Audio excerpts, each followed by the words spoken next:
Warahmatullahi Wabarakatuh, com você, Sheikh Rodrigo, direto do Centro Islâmico do Paraná, aqui na Mussala da Santa Felicidade, na capital, Curitiba.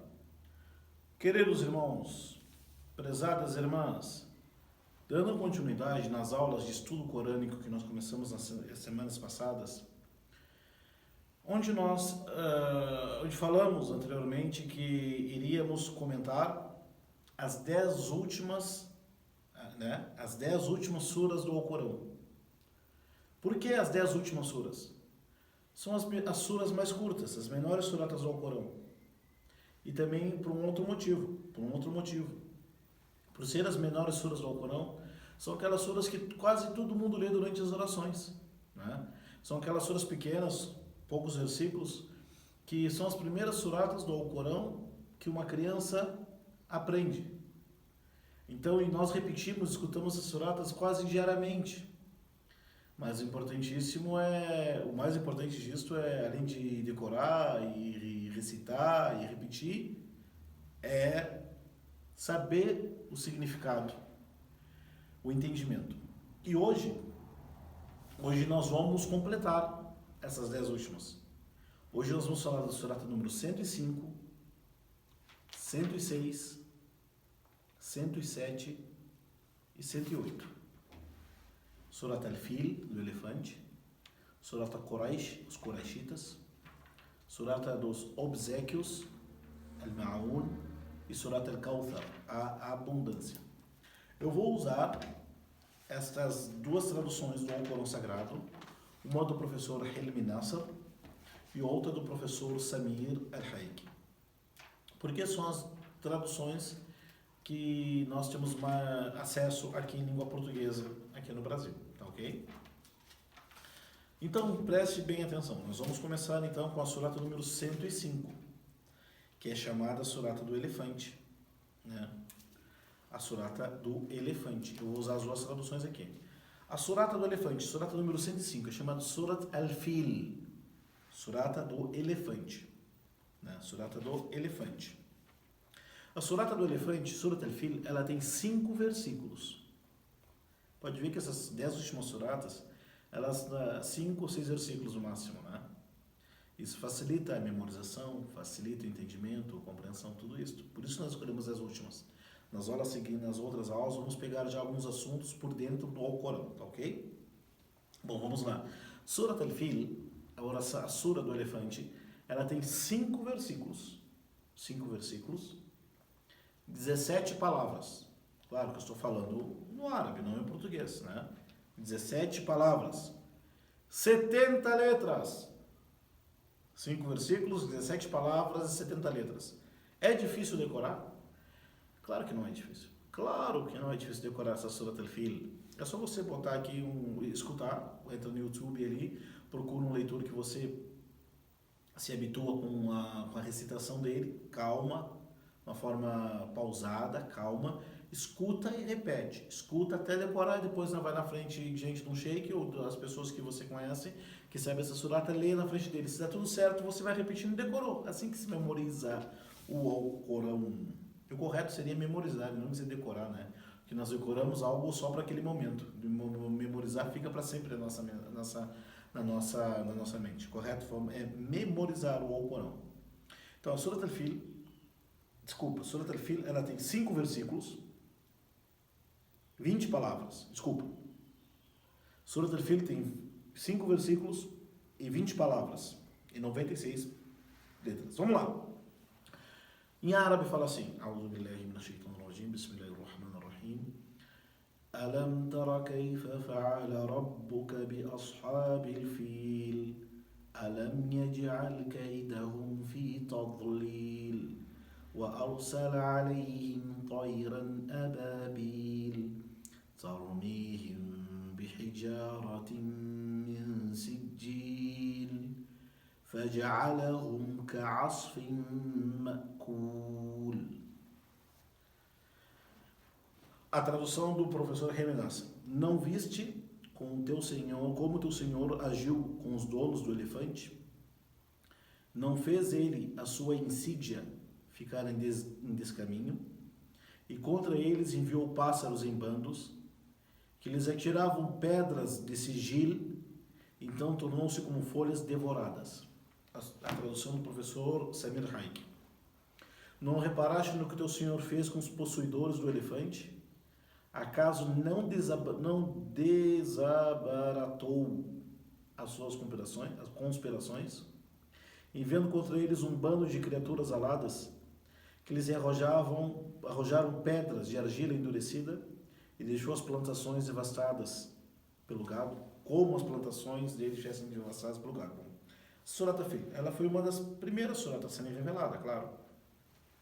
E por que ela é chamada de Fil?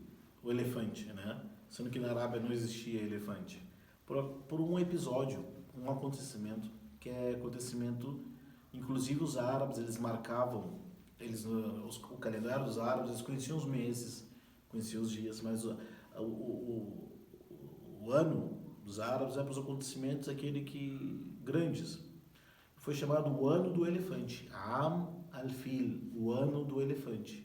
Por que foi chamado do ano do elefante? Por causa deste episódio aqui. Os árabes, então, o marco zero dos árabes, né, pré-islâmico, um dos marcos zeros vários, foi chamado o ano do elefante. E coincidiu que foi o ano que o profeta Muhammad sallallahu alaihi wasallam nasceu em Meca. O que é o ano do elefante? Como falamos em outras aulas, em outros momentos, a Kaaba, que foi construída por Ibrahim e seu filho Ismail, sempre foi um grande centro de peregrinação para os árabes, né? Porém, os abissínios, eles invadiram o Iêmen, isso foi na época pré-islâmica, né? Eles invadiram o Iêmen e construíram então um templo que, em vez dos árabes todos fazerem a peregrinação para Meca, né? Todos os árabes da Arábia, da Península Arábica, eles faziam a peregrinação, os rituais sagrados lá na cidade sagrada de Meca, em volta da Kaaba, construída pelo profeta Ibrahim. Então, um homem chamado Abraha, que ele era o governador do Iêmen, no sul da Arábia, ele disse assim, não, em vez de todo o povo ir lá para a Arábia, para Meca, melhor o povo vir aqui para onde eu moro, Iêmen. Porque já que eu sou um rei aqui no Iêmen, então eu quero que o meu comércio cresça aqui no Iêmen. Daí alguém deu a ideia de... não vou falar, mas era uma ideia, construa uma Kaaba aqui no Iêmen, e daí vai todo mundo, em vez de ir para Meca, ir para o Iêmen. Ele mandou construir uma construção parecida com uma Kaaba lá no Iêmen. Só que, porém, um beduíno, um árabe, depois que ele construiu, um beduíno não gostou dessa história, foi lá para o Iêmen, sujou, violou a Kaaba nova lá no Iêmen e fez umas porcaria lá, botou na parede e fugiu. O Abraha ficou então louco da cabeça, ficou doido, juntou um exército, vamos agora, uma vez por todas, invadir Meca e destruir a Kaaba. Então ele juntou um exército muito grande no sul da Arábia e trouxe alguns elefantes da África e disse assim, nós vamos entrar em Meca, passar com os elefantes entrar em Meca. Por isso que é chamado Soldado do Elefante. Então, conta as narrativas quando ele juntou um exército forte, estava em direção de Meca, num local, antes de Meca, na realidade, esse local está uns 12, 10 quilômetros por aí da Kaaba, né? Naquela época era grande coisa, hoje não, hoje está um bairro, né? Chamado Wadi al-Muhassar, um vale lá, e para invadir Meca. No meio do caminho, próximo a chegar a Meca, ele encontrou o vô do profeta Muhammad. O vô do profeta chamado Abdul Muttalib. Abdul Muttalib era o vô do profeta Muhammad. Ele estava cuidando do seu rebanho de camelos. E ele viu aquele exército muito grande em direção a Meca. A Kaaba, né? E o homem perguntou, quem é você? O Abraha, né? Falou, sou Abdul Muttalib. Ele disse, pois é, eu estou indo lá destruir a Kaaba. Daí o Abdul Muttalib, com maior tranquilidade, disse, eu estou aqui cuidando dos meus camelos. Os árabes tinham esse negócio, você está indo lá para destruir a Kaaba? Legal, estou cuidando do meu camelo. O general do Abraha, que queria destruir a Kaaba, ficou louco. Disse o quê? Como? Como você não fica com medo, não fica apavorado? Nós estamos indo para destruir o local sagrado de vocês árabes. Você preocupado com o seu camelo? Era para você sair correndo, avisar, ficar desesperado. O Abdul Muttalib, o avô do profeta Muhammad, falou o seguinte: os camelos são meus. Eu tenho o dever de cuidar deles. Eu me preocupo com meus camelos. E a Kaaba é de Deus. Quem se preocupa com a Kaaba é Deus. Não tem por que me preocupar. Isso foi um peso para o Abraha, o exército que veio do Iêmen. Então, isso foi um peso para o Abraha e para o seu exército. Como que eu encontro um homem que é importante lá em Meca? Eu com o meu exército para destruir a Kaaba. Ele diz que não está nem aí, porque quem vai proteger a Kaaba é Deus. No meio do caminho o exército parou. Nesse vale chamado Wadi Muhassar, o exército do Abraha parou. Os cavalos não andaram mais, os camelos pararam. E os elefantes deram a volta, voltaram. Eles batiam os elefantes, continuaram o caminho em direção a Meca, os elefantes voltaram. Até então, que Deus mandou uma legião de pássaros. Cada pássaro levava uma pedrinha no tamanho do grão de bico. Um levava essa pedrinha nas suas patas e uma no bico. Veio uma legião de pássaros e jogou essas pedras, destruindo aquele exército que queria destruir a Kaaba. E esse povo, quem não morreu no local na guerra, fugiu e voltou lá para o sul da Arábia, no Iêmen. E esse episódio ficou conhecido por toda a Arábia como o Ano do Elefante. O ano que os elefantes, o exército comandado por elefantes, né? Na frente do exército estavam os soldados montados em cima de elefantes, foram derrotados por pássaros, jogando pedra neles. Então, Allah revelou essa surata depois ao profeta Muhammad, dizendo: ó Muhammad, fale para ele, para os árabes, para os Quraishitas, o que aconteceu no ano, se eles se recordam ainda, ou se eles estão esquecidos, se fazendo que não lembram. E ela falou esse versículo: não reparaste, ó Muhammad, alam tara kayfa fa'ala rabbuk? Ó Muhammad, tu não te lembra? Ó Muhammad, fala para eles, por acaso vocês não se recordam o que teu Senhor, ó Muhammad, fez com o exército comandado por elefantes? Que esse episódio ficou marcado na história da Arábia toda. Por acaso eles não estavam conspirando, não planejaram para invadir Meca? Isso ficou o plano saiu furado. Quando Allah mandou para eles uma legião de pássaros, jogando pedras sobre eles, derrotando seu exército, o exército fugiu, deixando para trás tudo. Parecia uma colheita, parecia uma lavoura depois da colheita. Lembra deles? Lembra? Então, por que foi revelada essa surata? O profeta Muhammad sallallahu alaihi wasallam alertar, lembrar os Quraishitas que a casa de Deus é inviolável, é sagrada, é protegida por Allah. Em vez de vocês profanar a Kaaba, em vez de vocês profanarem a Kaaba, os rituais sagrados, deveriam dizer graças a Allah por Ele ter protegido vocês e a casa sagrada dos seus inimigos. Essa é a Surat Al-Fil. Vamos passar para outra surata chamada Surata Quraish, né? Esse episódio todo aconteceu no ano 570 da era cristã. Aconteceu no ano 570 da era cristã. Foi o ano que o profeta Muhammad sallallahu alaihi wasallam nasceu. Surata Quraish, surata número 106. Surata Quraish tem 5 versículos, 17 palavras e 70 letras. 5 versículos, 17 palavras, 70 letras. É fácil decorar? Claro que é. Vamos ler um pouquinho então. Bismillahirrahmanirrahim.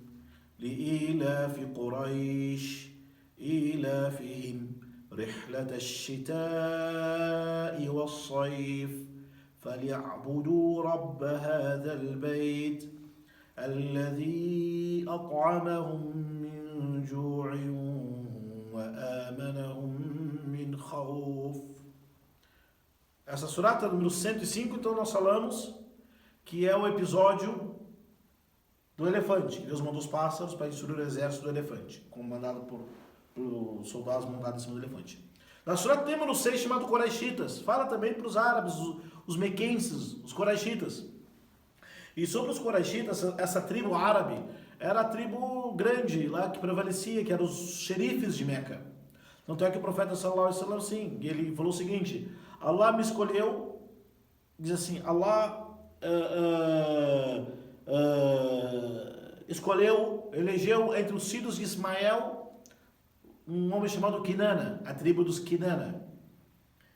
E escolheu entre os Kinana Quraish. Escolheu entre os Quraish os Bani Hashim. Escolheu entre os Bani Hashim, eu fui escolhido para ser o profeta. Então Quraish é a tribo majoritária do profeta Muhammad sallallahu alaihi wasallam. Quraish tem várias tribos pequenas ali, clãs, né?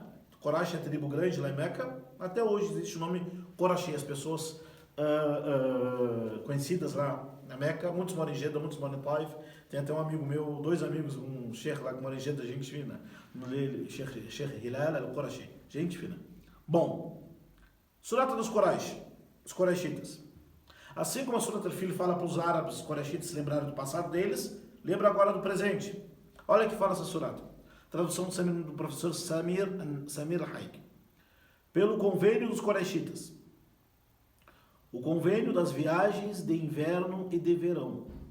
Que adore, portanto, o Senhor desta casa, que os provê contra a fome e os salvaguarda do temor e o perigo.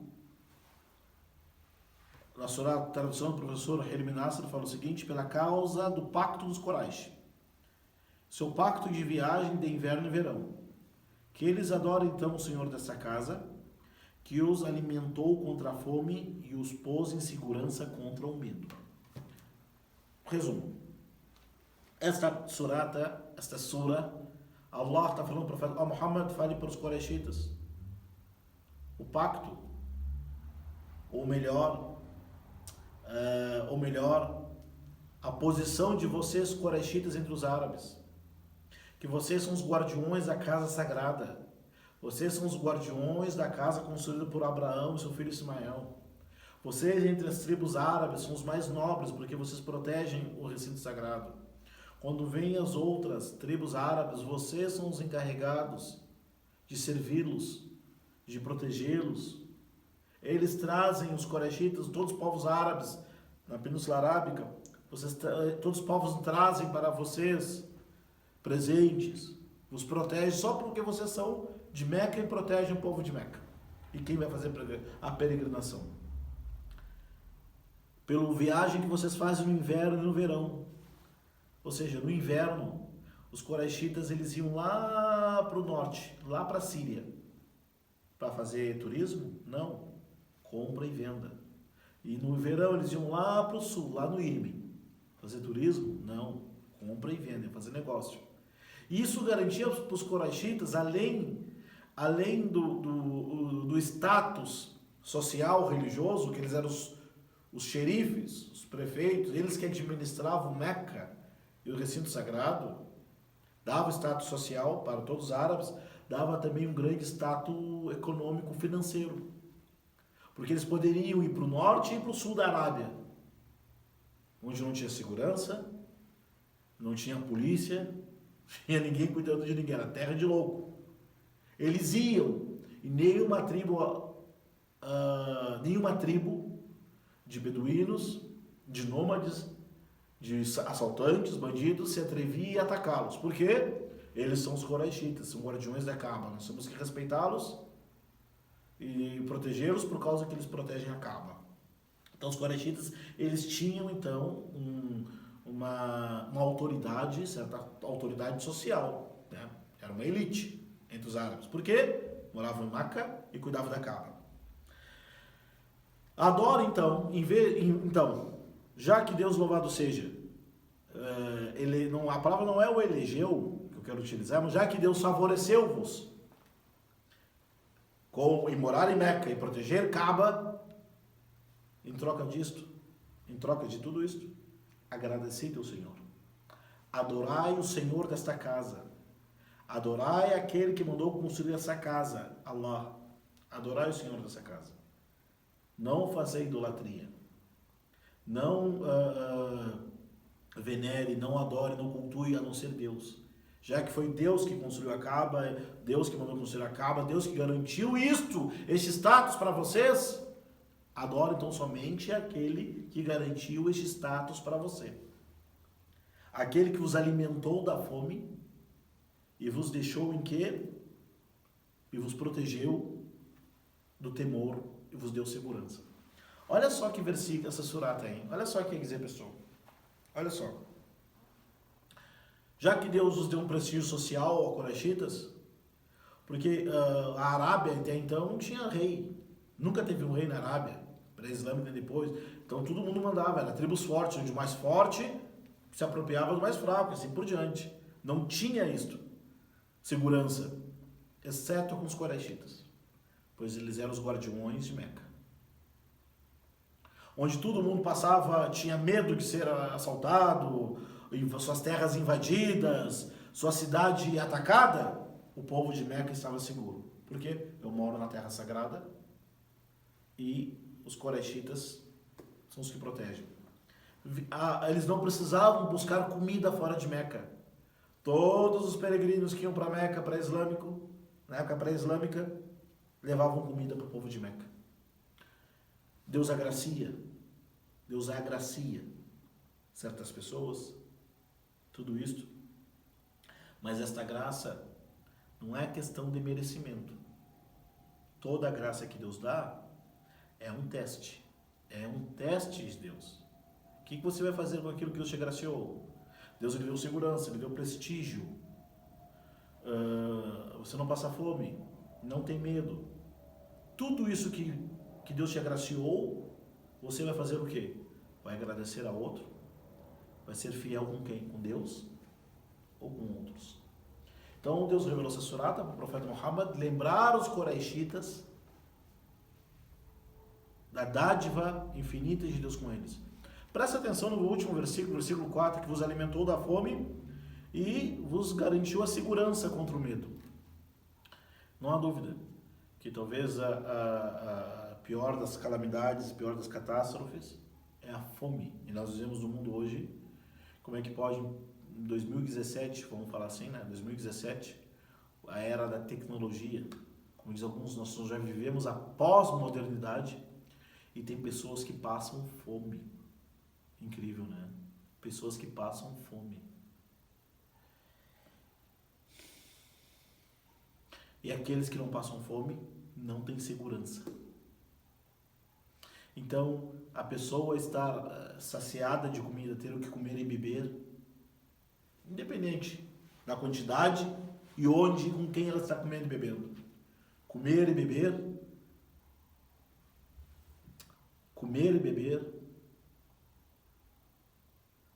em muitas épocas, em alguns locais é um prestígio. Comer e beber, ter um alimento todo dia é um prestígio. Quem imagina, 2017, época da tecnologia, você ter um café da manhã, ter um almoço, ter uma janta, é considerado um prestígio social. 2017. Você sair de casa, ir para o trabalho e voltar de casa, voltar do trabalho para casa em paz, não ser assaltado, não sofrer latrocínio, não chegar em casa, sua casa foi invadida, como acontece muito aqui no Brasil, não acontecer isto com você é um prestígio hoje. Quantas pessoas podem dizer, eu nunca fui assaltado? Quantas pessoas podem sair em paz, de noite, de dia, sem medo de ser assaltado? A segurança é um prestígio. A segurança é uma dádiva de Deus. E ter que comer e beber é uma dádiva de Deus. Então o profeta Muhammad veio com essa sura para falar para os Coraxitas lembrarem disto, em vez de agradecer outros que não fosse Allah, agradeçam a Allah. Por Allah vos agradecer, por Allah ter vos abençoado. Vê que a Surat Al-Fil tem uma ligação com a Surat Quraysh. E o Umar ibn al-Khattab, como está mencionado no Sunan, ele chama de Sunan al-Baghawi, ele quando lia Surat al-Fil e Surat al-Qur'an, ele sempre lia junto na oração, né? Ele sempre lia junto essa surata. Ok. Vamos para a última surata, para a penúltima. Vamos lá? Vamos terminar hoje? Beleza. Surata Os Obséquios, Al-Ma'un, número 107. É a surata número 107. O professor Helmi traduziu com surata do adjutório. Bom, vamos ver. Revelada em Meca. Ela tem 7 versículos. Surata Al-Ma'un tem 7 versículos. Tem 25 palavras. 125 letras. Surata Al-Ma'un. Ela começa assim. Bismillahirrahmanirrahim. أرأيت الذي يكذب بالدين فذلك الذي يدع اليتيم ولا يحض على طعام المسكين فويل للمصلين الذين هم عن صلاتهم ساهون الذين هم يراءون ويمنعون الماعون. تمام. Mashallah. Olha assim em português. Tens reparado em quem nega a religião e que repele o órfão e não estimula os demais à alimentação dos necessitados? Portanto, dos praticantes das orações, que são negligentes e descuidados em suas orações, que quando as fazem por ostentação, negando, contudo, prestar obséquios. E a tradução do... impedindo, então, prestar ajuda ou emprestando. Vamos explicar. Essa sura foi revelada, né? O profeta Muhammad em Meca, como eu falei, suras reveladas em Meca, elas trazem o princípio da fé, a crença e a prática mais genuína relacionada à fé, que é a conduta. Tá? Não reparaste, Muhammad, você não viu? Não reparaste naquela pessoa que desmente a religião, desmente o dia do juízo final, diz o seguinte: dia do juízo final, que mané dia do juízo, que dia do juízo, não vai ter nada. Não viste aquela pessoa que desmente o dia do juízo final, ou falando para desmentir, a pessoa desmente ou falando ou praticando. Muitas pessoas, muitas, elas não têm coragem de dizer: eu não acredito que há um dia de prestar contas. Elas não falam, não é louca, não se atreve. Tem umas doidas que falam. Mas as suas atitudes falam isto. As atitudes falam nisto. Então, desmentir o dia do juízo final é de duas formas. Ou você pronuncia: não acredito que Deus vai cobrar das pessoas o que elas fizeram, o que elas deixaram de fazer. Eu não acredito que há uma religião, não acredito que Deus mandou um código de vida, não acredito que haverá prestação de contas. Isso é um lado. E outra forma de desmentir a religião é na prática. A pessoa pratica, vive, se comporta, anda entre as pessoas como se não houvesse prestação de contas. Olha só o que fala. Aquele que repele o órfão. A palavra yadur'u significa empurrar, repelir. O órfão no Islã, o profeta Muhammad era órfão.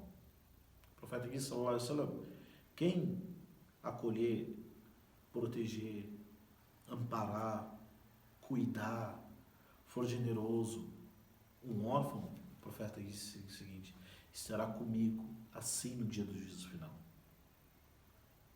O Islã é a religião que protege e deve proteger.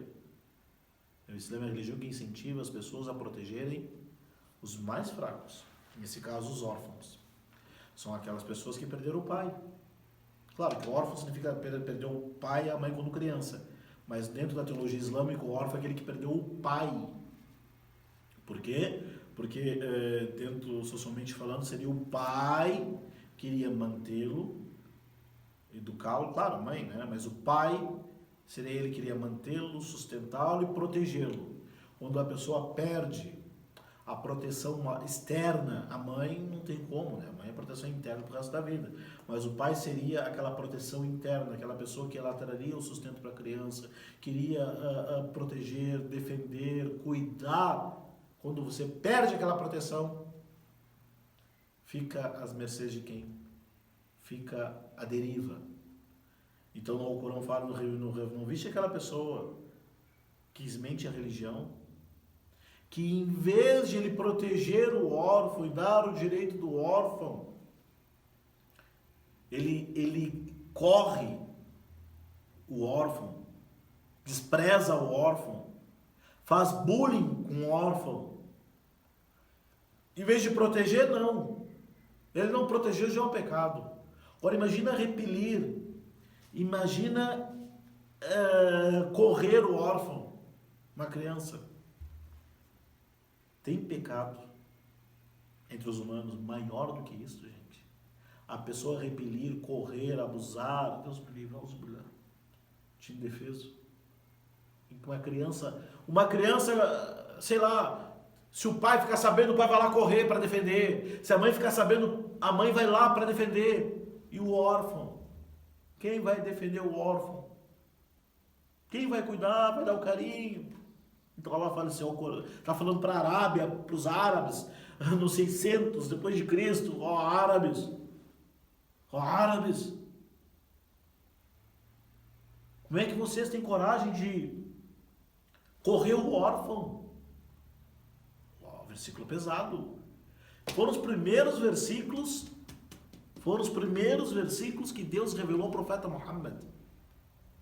Isso ficou uma mensagem para as pessoas. Ah, Sheikh, manda mensagem. Ah, Sheikh, eu quero estudar o Islã lá na Arábia. Eu quero estudar o Islã, eu quero ser Sheikh, eu quero aprender Sharia. Eu quero aprender as escolas. Já aprendeu o Alcorão? Aprenda o Alcorão. Essas pequenas suratas, elas ensinam a base da religião. Acreditar naquilo que Deus revelou. Não repelir o órfão. Tem que tratar com generosidade, respeito, dignidade. Qualquer ser humano, o órfão, mais ainda. Imagina repelir. Então o Alcorão fala... Reparaste naquele que desmentiu, ainda repele o órfão e não estimula a alimentar os necessitados. Duas coisas nesse versículo. Se ele não estimula, se ele não incentiva a alimentar, a saciar, matar a fome dos mais pobres, coitados, você acha que ele mesmo faz isso? Você acha que ele mata a fome das pessoas?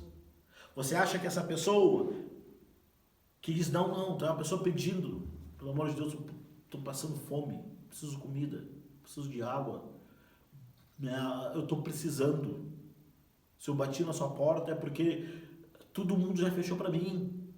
Estou precisando. E a pessoa, ela não tem dinheiro para ajudar, no caso, não tem comida para ajudar, mas ela fala assim, olha, eu não tenho como te ajudar, mas é melhor, pessoal, não ajudem ele. Eu não quero ajudar, acabou. Mas o que tu ganha dizendo para as pessoas não ajudar quem precisa? Tô falando quem precisa de verdade. Não um sem vergonha que aparece na internet aí pedindo dinheiro, pedindo isso daí. Não, no Islã quem pede não ganha, a não ser em casos extremos, tá? Então tu imagina a pessoa, em vez de alimentar o necessitado, em vez de tratar com afeição, com empatia o necessitado, ele faz o desserviço moral, religioso, social, ético e indigno que está fazendo, dizer para as pessoas não incentivarem ainda. Ele deveria, então, em degraus, alimentar. Se ele não puder alimentar, ele indica. Se não puder indicar, não tem o que fazer mais. Mas esse aqui que o Alcorão está falando é o grau daquela pessoa que ela não alimenta, né? Não ajuda, não quer ajudar e ainda diz para os outros não ajudarem. Quem faz isso, por acaso, tem uma gota de fé no dia do juízo final? Quem fala isto não conhece paraíso nem inferno, sinceramente. Bom. Portanto, daqueles que rezam. A palavra wail significa tipo uma ameaça. Quando uma pessoa fala assim, os árabes, eles dizem assim, wailak, ai de ti, é uma ameaça. Ai de você, é uma ameaça. Né? E também dizem que a palavra Wail é um dos vales do inferno. Né? Ai, portanto, aquelas pessoas que oram, que fazem as orações, que são negligentes nas suas orações. Rezam quando quer, rezam como está na cabeça, de qualquer jeito, com disciplina, não está nem aí para reza. Reza de qualquer jeito, reza rápido só para dizer que rezou. Ai dessas pessoas que só rezam para aparecer, só rezam para mostrar para os outros. Surat, no versículo número 6, que as fazem por ostentação. Rezam desleixados, rezam não estão nem aí, rezam sem vontade, fazem as suas orações sem compromisso, fazem as suas orações não vendo a hora de terminar. E quando fazem só para aparecer. Que tipo de pessoa? Quem faz isto, sinceramente, não conhece nada ou ignora paraíso e inferno. E ainda, quando alguém está precisando de algo emprestado, algum utensílio. Claro, está falando na Arábia. Precisa de uma panela, uns talheres emprestados, né? Não estou falando, me empresta seu celular para tirar foto, empresta seu telefone, seu carro. Não é isso que eu estou falando. Coisas mais simples. Empresta uma panela, empresta uma caneta, empresta um caderno. Coisas simples eles não emprestam. Tu vê que essa surata ela tem algumas características que o muçulmano não deve ter. Não pode ter. Se a pessoa tem isto, ela tem um problema na crença dela, tem um problema moral, um problema ético, que é desmentir, negar nas atitudes o dia do juízo final. Julgamento, paraíso e inferno. A pessoa nega, mas ela nega de que jeito? Falando não é louca. Ela nega na atitude. E fica mais evidente que ela nega nas atitudes quando ela repele, trata mal aquela pessoa que mais precisa e o mais indefeso. Segundo, além disso, ela não incentiva e ajudar os outros, os que precisam.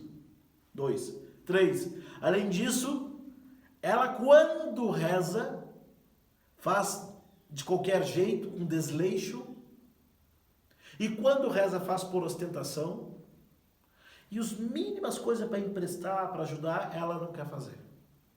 Quem tem essas características não combina com aquela pessoa que diz: eu acredito no Islã, eu acredito que vai ter julgamento, eu acredito que tem paraíso, tem fé, porque a palavra fé, crença, não é botar uma taquia, não é botar um hijab, não é trocar de nome, não é não fazer a barba.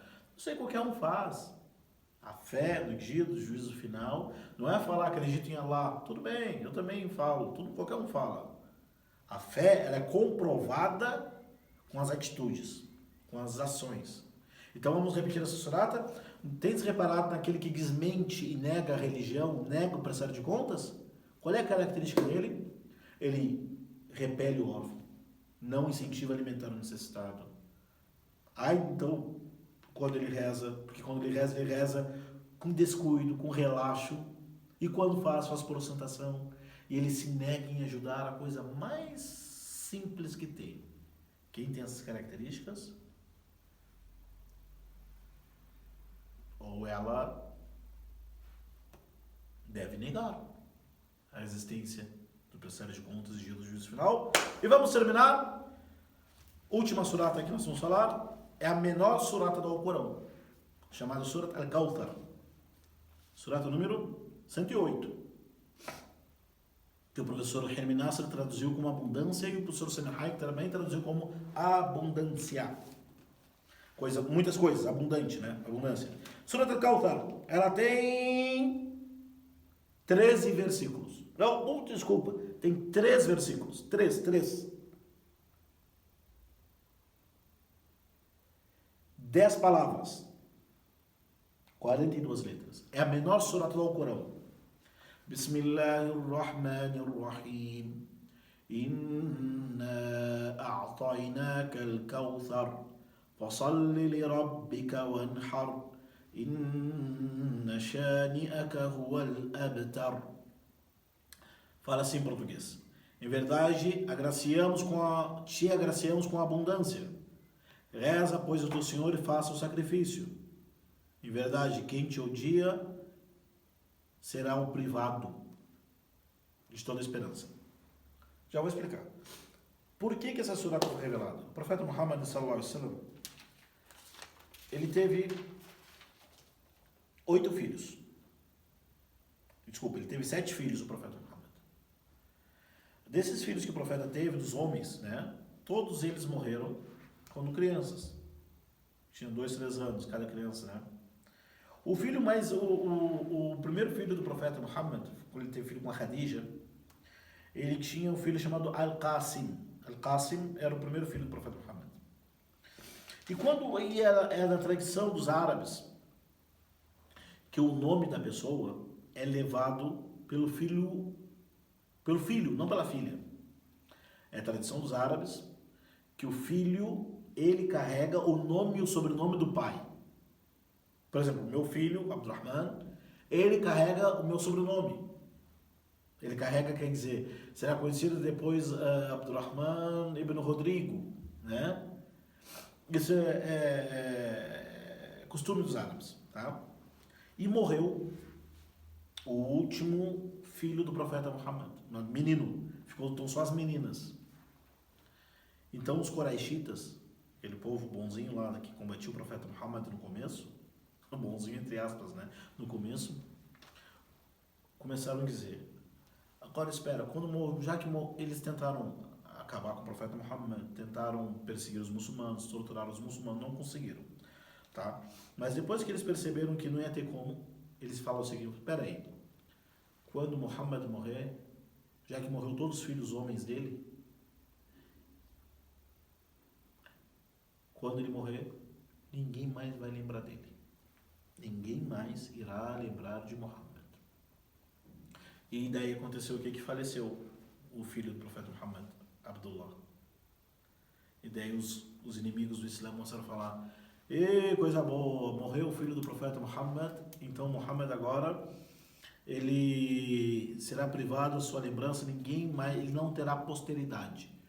Não tem ninguém mais vai levar o nome dele adiante. E isso, claro, atingiu o profeta Muhammad no fundo do seu coração.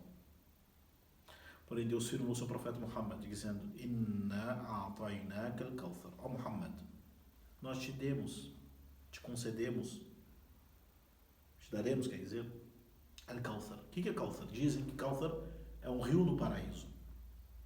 É um rio no paraíso. E Kawthar também significa todas as coisas boas em abundância. Ó Muhammad, nós já te demos tudo isso. Coisas boas. Profecia. Fizemos o Corão ser revelado para você. Você é a primeira pessoa a entrar no paraíso. Quem seguir seus passos é o caminho a entrar no paraíso. Calma, Muhammad. Portanto, continue orando ao seu Senhor. E quando for sacrificar, quando for matar um animal, degolar um animal para comer, fala Bismillah. O que fala? Então, ora ao teu Senhor e imola as oferendas. A tradução de Sebn Haik: reza para teu Senhor e faça o sacrifício. Porque quem te ofende, este não terá posteridade. Os inimigos da verdade são assim: quando eles não conseguem responder as propostas islâmicas, eles apelam para o lado pessoal. Ah, mas você é isso e aquilo. Essa surah nos ensina o quê? Que é um caminho seguido pelos hipócritas, pelos incrédulos, pelos inimigos da verdade, que quando eles não conseguem tapar a luz da verdade, eles apelam para o pessoal. Ah, mas você é isso e você é aquilo. Fizeram agora com o profeta Muhammad, e Deus revelou sua surah dizendo: Muhammad, não se preocupe, nós te demos muitas coisas boas. E daremos ainda para você e quem seguir o seu caminho. Portanto, continue orando. E sacrifique. Quando for matar o animal para comer, fale Bismillah. Porque quem te ofende, quem te deprecia, quem procura te estabilizar emocionalmente, aqueles que te xingam, te detestam, te odeiam, essas pessoas, elas que não terão posteridade. Elas não terão posteridade. Essa surata foi revelada há mais de 1400 anos atrás, gente. Esse aqui é um sinal da profecia. Um sinal que o Corão é verídico. Um dos grandes sinais que o Corão é a mensagem de Deus eterna para o resto da eternidade, para o resto da vida. Quer ver? Nessa surata. Aqueles que perseguiram o profeta Muhammad, aqueles que xingaram o profeta Muhammad em vida, aqueles que combateram o profeta Muhammad, fizeram campanhas publicitárias contra o profeta Muhammad em Meca. Alguém lembra deles?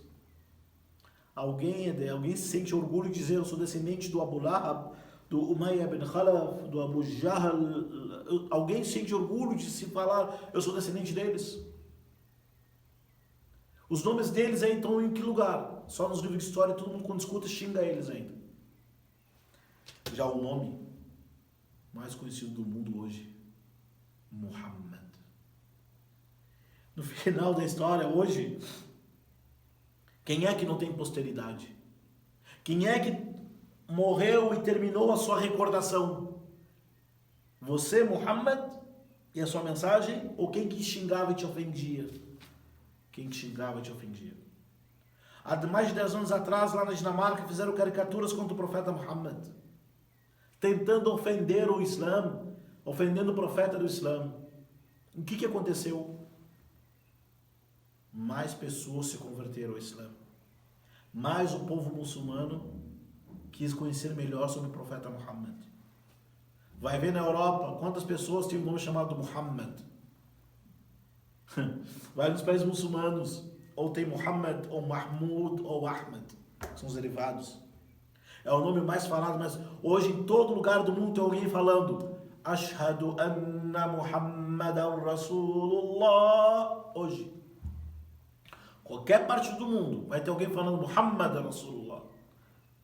Então, a Muhammad, essa surata é uma das profecias de Allah, que essa religião iria prevalecer, mesmo que desgoste os incrédulos, que a mensagem do Islã iria prevalecer, o Alcorão iria continuar, o nome do profeta Muhammad iria prevalecer e continuar. Por quê? Quem te ofende é o Muhammad, agora essa pessoa será esquecida. Essa pessoa só vai estar mencionada para xingar e ofender e sentir vergonha dela. O teu nome vai continuar até o dia do juízo final. 3 versículos. 25 palavras. 3 versículos. 10 palavras. Inna a'tainaka al-kawthar fasalli li rabbika wanhar inna shani'aka huwa al-abtar. Nós te demos abundância, muitas coisas boas. Continue orando e sacrifique em nome de teu Senhor, porque quem te ofende, este sim, não terá posteridade. Terminamos hoje então essa série de comentar as 10 últimas suratas do Alcorão. Na semana que vem, estamos preparando uma aula para pegar uns versículos fundamentais ali, do meio do Alcorão ali. Agradeço a todos.